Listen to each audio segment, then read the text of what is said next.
Just pointing out something. This doesn't really matter when it comes to her argument, but I find it funny that her name is Afro-Humanist and she's not wearing an afro. She's wearing some type of extensions or like braids or whatever. I just find that a little bit funny. Of creation. Um, in the first sentence of the Bible, I already have a problem with the claim. It says, in the beginning, God created this, and God did this, and God did that. There were no humans on earth. So, who was telling the tale? Uh, Presumably Moses? I mean, God dictated this story to Moses. I'm gonna let it play. See if see if she elaborates more or less. Christians will tell you Moses wrote Genesis. Ding ding ding ding ding. Okay, she got it so far. Okay, if Moses wrote Genesis, how did Moses know these things? Uh, God dictated it to him. I mean, these are some softball questions, like for real. When Moses was not in existence, then Moses did not come. Just because you're not in existence doesn't mean somebody can't tell you what they did. Like, I wasn't in existence when my father fell out of a helicopter, but, you know, it still happens. I don't know. Maybe she's gonna elaborate more or less. Until later on. So, how would Moses know any of these things? Unless, of course, Moses made them up or whoever wrote.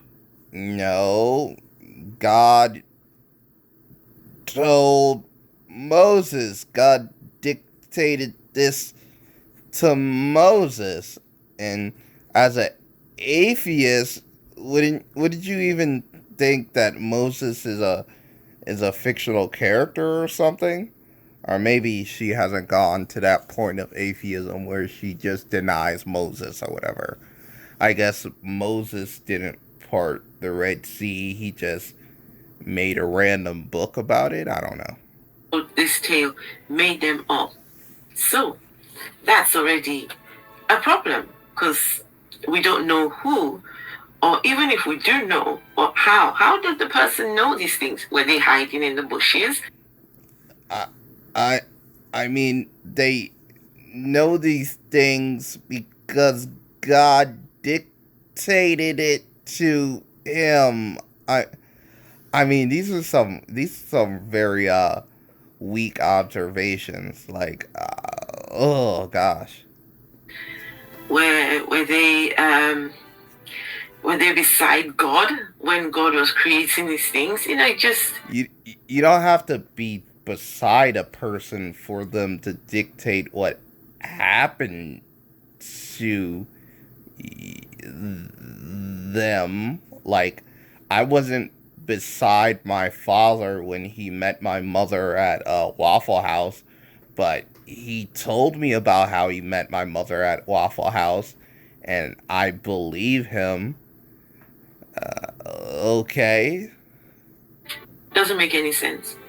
Then the story of the garden, Adam and Eve. In my opinion, God set Adam and Eve up to fail. How can a God? All right. We're getting to much more better observations, I guess. I'm gonna see what she has to say. God create Adam, creates Eve, and then creates the tree that will condemn the two people he just created. Now, if I was a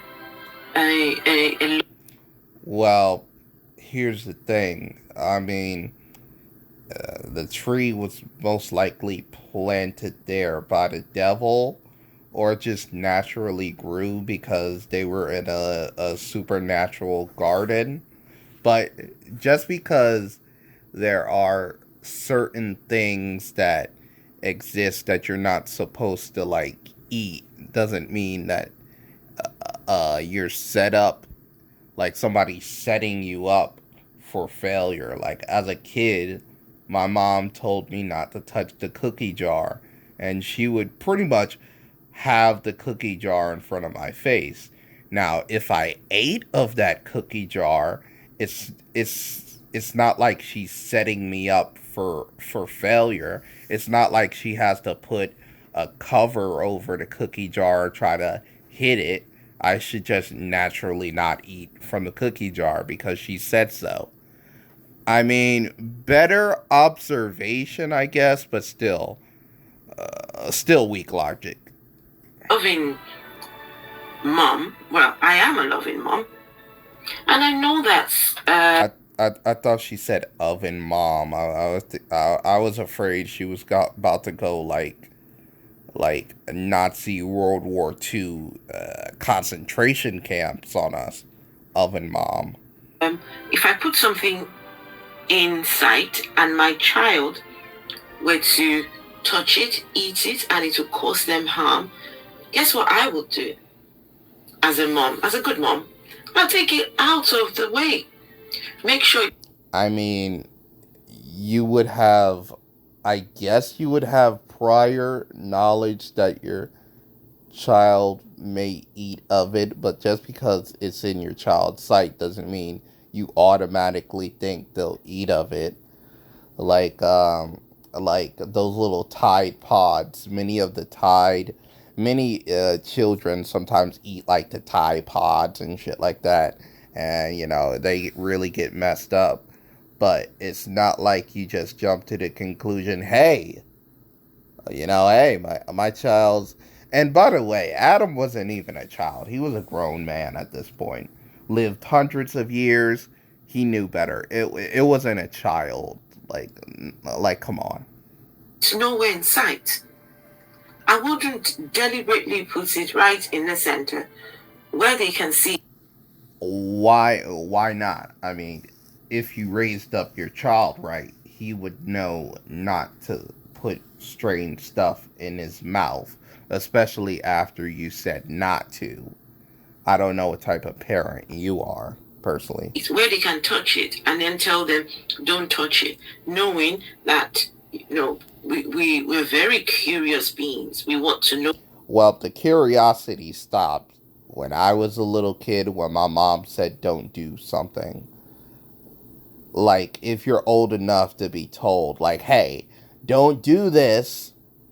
Like, don't eat that banana skin after I peeled the banana. I know you're probably not retarded, so you won't eat it anyway, but don't do it. I'm not going to eat the banana skin. It really has to do with personal responsibility as a parent or whatever. We want to feel, we want to touch. Now, he's an all-knowing God, so he knew that Adam and Eve were going to eat of this tree, but still chose to leave the tree there, and then. Yeah, and he knew that they would sin, and he still chose to create them, which I think shows his mercy. Like he knew that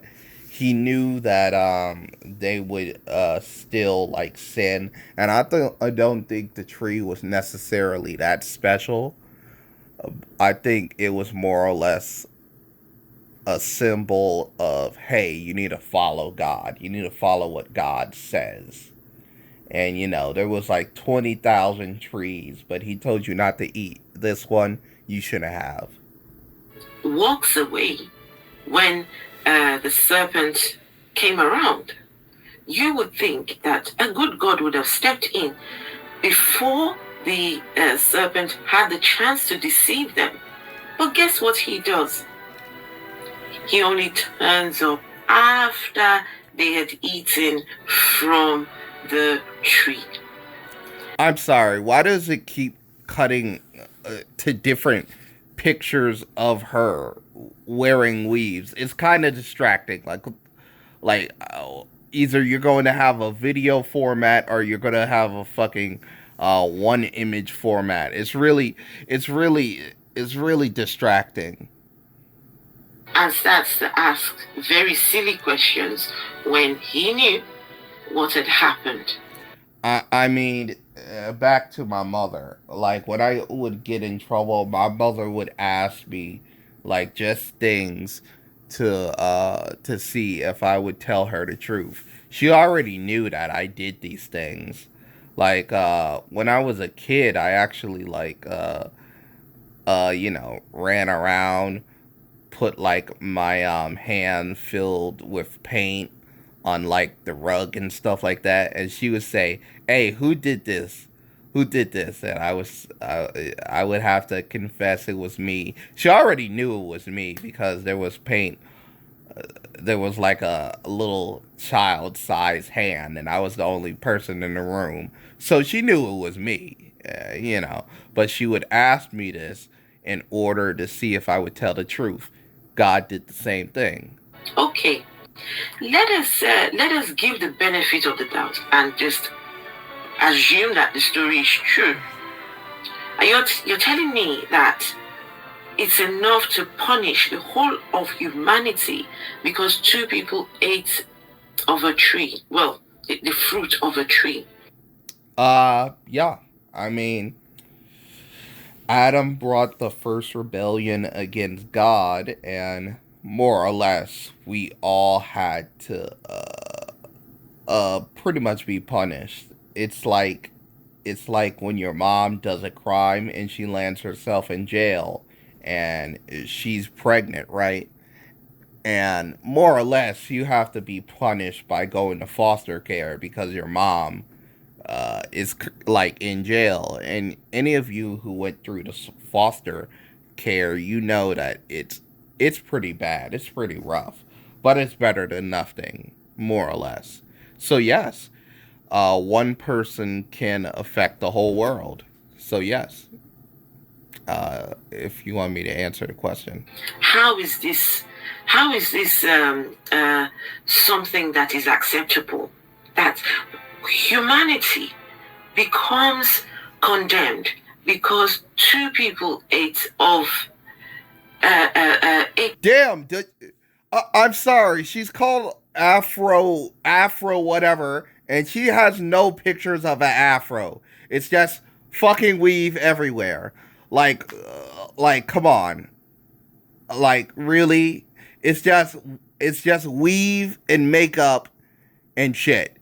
Just nothing on her is real. I'm sorry, but it's very distracting, and she keeps cutting back and forth. Like she keeps splicing these pictures together with her video. It's very annoying. the apple of a tree. It doesn't make any sense to me, especially when Christians try to convince me that God is a loving God. If God was, I mean, yeah, pretty much a loving God. He could have killed them. He could have killed all three. Like he could have killed Adam, Eve, the snake, but no, he gave them a bit of punishments, and then he told them, "You're gonna have to get away from me." Like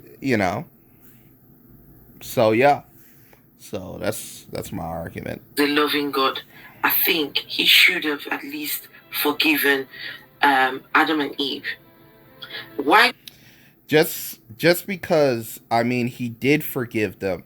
Just because you have a punishment doesn't mean you're not forgiven for your actions. Like somebody can can give out a punishment for an action and still forgive you. Like you realize this, right? Ugh, gosh, fuck.